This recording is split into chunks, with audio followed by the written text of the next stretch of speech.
এজন্য নবীজি বলছেন ইজা উজিয়াল মাইয়াতু ফিল কবরে আতাহু মালাকানি ফায়াকুলানি মান রাব্বুকা মা দীনুকা ওয়া মান নাবিয়ুকা। নবীজি বলছেন যখন কোন মাইয়াতকে, যখন কোন মৃত ব্যক্তিকে যখন বাড়ি থেকে নিয়ে যখন কবরস্থান পর্যন্ত যখন নিয়ে যাওয়া হয়, নবীজি বলছেন যখন কোন মাইয়াতকে যখন দাফন কাফন করার পরে যখন তাকে মাটি দেওয়া হয়, যখন তাকে মাটি দিয়ে যখন তার সঙ্গীগণ যখন সেই দিকে বাড়ির দিকে মুখ ফিরিয়ে নেয়, নবীজি বলছেন শোনো আতাহু মালাকানি, তখন সঙ্গে সঙ্গে দুইজন ফেরেশতা কবরে চলে আসে। নবীজি বলছেন শোনো যখন কোন মাইয়াতকে যখন কবরে সমাধি করা হয়, যখন কোন মানুষকে যখন কবরে মাটি দেওয়া হয়, যখন তার সাথীরা, যখন তার বন্ধুরা, যখন তার আত্মীয় স্বজন যখন সে পিছন দিকে বাড়ির দিকে মুখ করিয়ে নেয়, তখন সে মৃত ব্যক্তি তাদের পায়ের শব্দ শুনতে পায়, তখন তাই সে কান্না করে বলবে ও ভাই আমাকে কোথায় ফেলে যাচ্ছ, আমাকে একাই কেন ফেলে যাচ্ছ। এরপরে নবীজি বলছেন আতাহু মালাকানি, তার কাছে দুইজন ফেরেশতা কবরে আসবে এবং কবরে আসার পরে বন্ধু রে তাকে কবরে উঠিয়ে বসা হবে।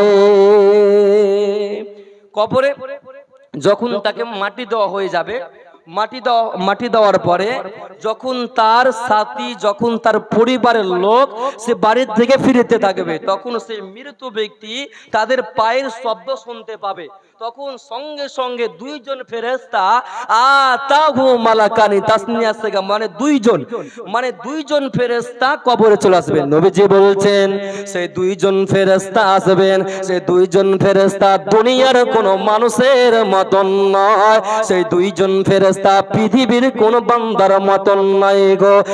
কোন হাদিসে এসেছে তাদের চোখ হবে সবুজ চোখ হবে, তাদের নীল চোখ হবে, জল জল জল জল জল জল করে জ্বলবে, এবং সে ফেরেশতা এসে সে মৃত ব্যক্তিকে উঠিয়ে বসা বলবে ওরে আল্লাহর বান্দা, তখন তাকে নবীজির ছবিটা তার সামনে পেশ করা হবে, তখন নবীজির ছবিটা তার সামনে তুলে ধরা হবে। যদি সে মৃত ব্যক্তি যদি মুমিন হয়, যদি আল্লাহর বান্দা হয়, যদি সে মৃত ব্যক্তি যদি ঈমানদার হয়, তখন ফেরেশতারা বলবে ওরে আল্লাহর বান্দা তুমি বলো এই ছবিটা সম্পর্কে তোমার কি ধারণা, এই ব্যক্তিকে তুমি কি চিনতে পারছো, এই ব্যক্তি সম্পর্কে তোমার কি ধারণা। তখন সে মুমিন ব্যক্তি বলবে, তখন সে ঈমানদার ব্যক্তি বলবে আমি সাক্ষ্য দিচ্ছি তিনি হচ্ছেন আল্লাহর বান্দা এবং তিনি হচ্ছেন আল্লাহর রাসূল। তখন ফেরেশতারা বলবে ওরে আল্লাহর বান্দা আমরা পূর্বেই জানতাম আপনি এই কথা বলবেন, আমরা পূর্বেই জানতাম আপনি এই কথা বলবেন। তখন সে জান্নাতি ব্যক্তিকে, যখন সে মুমিন ব্যক্তিকে তখন জাহান্নামের ছবিটার তার সামনে পেশ করা হবে। জাহান্নাম দাও দাও দাও দাও করে জ্বলছে, জাহান্নাম এত কঠিন ভাবে জ্বলছে। নবীজি বলছেন উম্মত রে শুনে লাও, জেনে লাও, বুঝে নাও, তোমরা জেনে লাও। তখন সে ব্যক্তিকে জাহান্নামের ছবিটা তার সামনে তুলে ধরা হবে, তখন তাকে বলবে ও আল্লাহর বান্দা তুমি দেখো এই যে জাহান্নামের আগুন, দাও দাও দাউ দাউ দাউ দাউ দাউ করে জ্বলছে, এত কঠিন ভাবে জ্বলছে। তখন তার ফেরেশতারা বলবে, ও আল্লাহর বান্দা তুমি শুনে নাও, আল্লাহ তোমাকে পছন্দ করে নিয়েছে, আল্লাহ তোমাকে ভালোবেসে নিয়েছে, আল্লাহ তোমাকে পছন্দ করে নিয়েছে। না না না, আল্লাহ জাহান্নামকে কর্তন করে, জাহান্নামকে পরিবর্তন করে তুমি জান্নাতের সুসংবাদ তুমি গ্রহণ করো, তুমি গ্রহণ করো। সে মুমিন ব্যক্তির সামনে জাহান্নামের ছবিটা একদম তুলে ধরা হবে, তুলে ধরা হবে এবং তাকে বলবে, ও আল্লাহর বান্দা, ওই যে দেখতে পাচ্ছ জাহান্নাম দাউ দাউ দাউ দাউ করে জ্বলছে, মানুষ খাবো করেছে, জাহান্নামের কঠিন আগুন জ্বলতে আছে, ওই আল্লাহর বান্দা তুমি দেখে নাও। বন্ধু আমার, যদি সে মৃত ব্যক্তি যদি মুনাফিক হয়, ফাসিক হয়, যদি কাফের হয়, যদি বদনসিব হয়, আতাহু মালাকানি, তার কাছে দুইজন ফেরেশতা কবরে আসবে। আর নবীজি বলছে শোনো, তখন তার সামনে বিশ্ব নবীর ছবিটা তার সামনে তুলে ধরা হবে। ও আল্লাহর বান্দা, তুমি বলো এই ছবি সম্পর্কে তোমার কি ধারণা, এই ছবি সম্পর্কে তোমার কি জ্ঞান, তুমি বলো। তখন সে বলবে, লাদুরি, আমি কিছু জানি না, আমি কিছু জানি না। তখন ফেরেশতারা বলবে, ওরে হতভাগার দল, তোমার তো বিবেক ছিল, তোমার তো জ্ঞান ছিল, তোমার তো মেধা ছিল, তুমি তো খাপা ছিলে না, তুমি তো পাগলা ছিলে না, কেন তোমার বিবেকের দ্বারায় কেন তুমি বুঝার চেষ্টা করো না? তখন সে ফেরেশতারা সে জাহান্নামীদেরকে বলবে, ওরে হতভাগারা দল, ওরে বদনসিবের দল, ওই যে দেখে নে জান্নাত কত সুখের জায়গা, জাহান্নাম কত আরামের জায়গা, জান্নাত কত সুখের জায়গা, জান্নাত কত আরামের জায়গা। ওরে হতভাগার দল, ওরে বদনসিবের দল, তুই আল্লাহকে মানসনি কো, আল্লাহর বিধানকে মানসনি, কোরআনকে মানসনি কো, ইসলামকে মানসনি কো। এই জন্যের হতভাগার দল, দেখে নে জান্নাত কি সুন্দর জায়গা, কিন্তু তোর বদ আমল করার কারণে জান্নাতকে কর্তন করা হবে, জাহান্নামকে পরিবর্তন করে জান্নাতকে পরিবর্তন করে তার সামনে জাহান্নামের দুঃসংবাদ দেবে। তোমরা রেখো গো স্মরণ, একদিন হবে যে মরণ, তোমরা রেখো গো স্মরণ, একদিন হবে যে মরণ।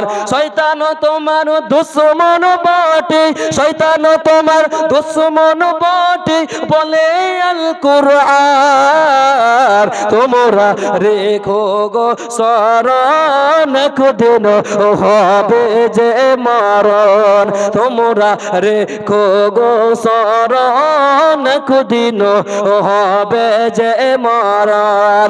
প্রথম পয়গম্বর জান্নাতে ছিলেন, প্রথম নবী জান্নাতে ছিলেন, সঙ্গিনী হাওয়াকে পেলেন, শয়তান তাদের চক্রান্ত করে খাওয়ালো কান্না, তোমরা রেখো গো স্মরণ, একদিন হবে যে মরণ, তোমরা রেখো গো স্মরণ, একদিন হবে যে মরণ। লিল্লাহি তাকবীর। তাহলে প্রশ্ন কয়টা? আপনার বলুন প্রশ্ন কয়টা? তিনটি প্রশ্ন। নবীজি বলছেন যেই ব্যক্তি তিনটি প্রশ্নের উত্তর দিয়ে দিতে পারবে সে সব জায়গায় পাস করে নেবে। আপনার আমার মনে প্রশ্ন জাগতে পারে, কি জাগতে পারে?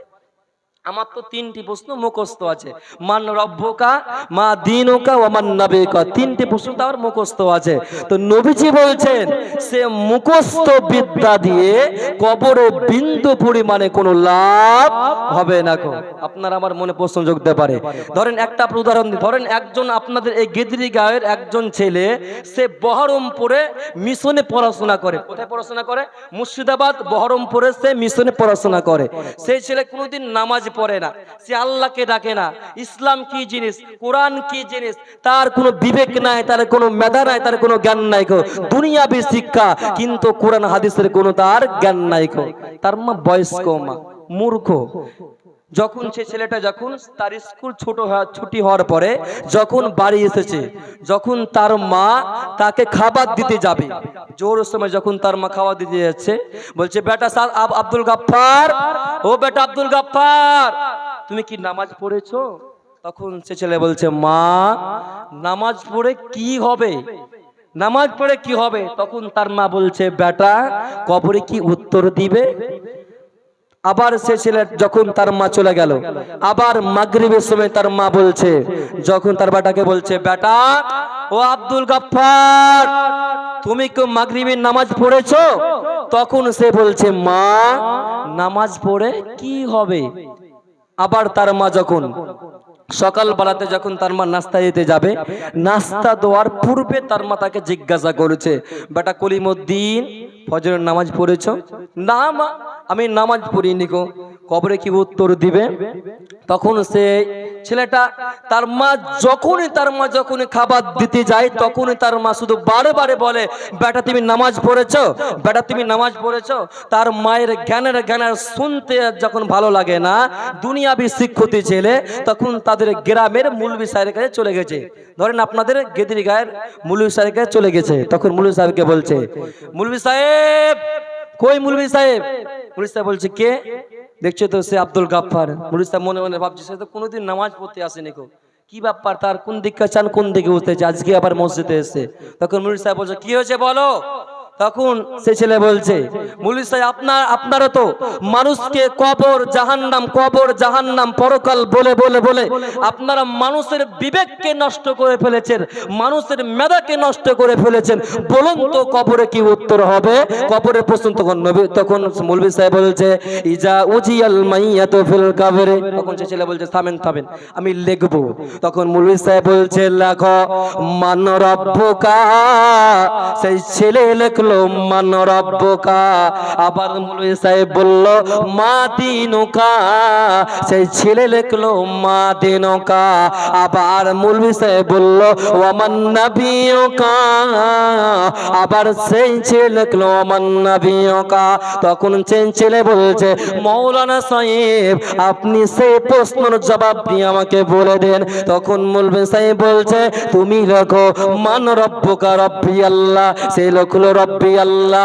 মা দীনুকা, দীনুল ইসলাম। সে লিখলো দীনুল ইসলাম। ওয়া মান নাবিয়ুকা, নবী মুহাম্মদ রাসূলুল্লাহ সাল্লাল্লাহু আলাইহি ওয়াসাল্লাম।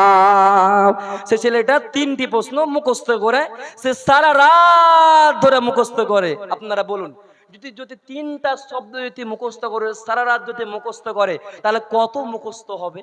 ভেবে দেখেছেন কত মুখস্থ হবে? যখন তার মা ভোরে সকলে বেড়াতে বলছে বেটা কলিমউদ্দিন তুমি কি ফজরের নামাজে পড়েছো? তখন তার বেটা বলছে মা গো নামাজ পড়ে কি হবে? তখন তার মা বলছে বেটা কবরে কি উত্তর দেবে, কবরে কি উত্তর দিবে? তখন সে ছেলে বলছে মা তুমি শুনে নাও মান রব্বুকা, রব্বি আল্লাহ। মা দীনুকা, দীনুল ইসলাম। ওয়া মান নাবিয়ুকা, নবী মুহাম্মদুর রাসূলুল্লাহ সাল্লাল্লাহু আলাইহি ওয়াসাল্লাম। মা তোমার এই তিনটি প্রশ্ন মুখস্থ আছে? তখন তার মা বলছে সুবহানাল্লাহ, আমার বেটা তো সে তিনটি প্রশ্ন হাফিজ হয়ে গেছে। তখন তার মা বলছে বলছে বেটা শোন, তুই এই পেট থেকে, তোর পেট থেকে আমি হইনি কো, তুই আমার পেট থেকে হয়েছে রে বেটা শোন। একটা 2 মিনিটের গল্প তার মা বলছে, বেটা তুই শোন, মানুষের বাড়িতে ময়না পাখি থাকে, ময়না পাখিকে তার মালিক 2টি শব্দ মুখস্থ করায়, আসসালামু আলাইকুম, কেমন আছেন? বেটা রে, ও বেটা তুমি শুনে লাও, যে কোনো লোক যায় ময়না পাখি তাকে সালাম দেয়, কেমন আছে বলে। বেটা তুমি এক কাজ করবে, ময়না পাখির সামনে একটা বিড়াল নিয়ে যাবে, বিড়ালকে দেখা মাত্র বেটা রে তার 2টি মুখস্থ বিদ্যা বিড়ালকে দেখে সে ভুলে যাবে, সে ভয়ে থরথর করে কাঁপবে, নিজের জান নিয়ে বাঁচার জন্য চেষ্টা করবে। তখন তার মা বলছে, বেটা রে শুনেলে যখন কবরে মন করে না কেড়ে দেখবি রে, মুখস্থ বিদ্যা কবরে কোনো লাভ হবে না, হবে না, হবে না।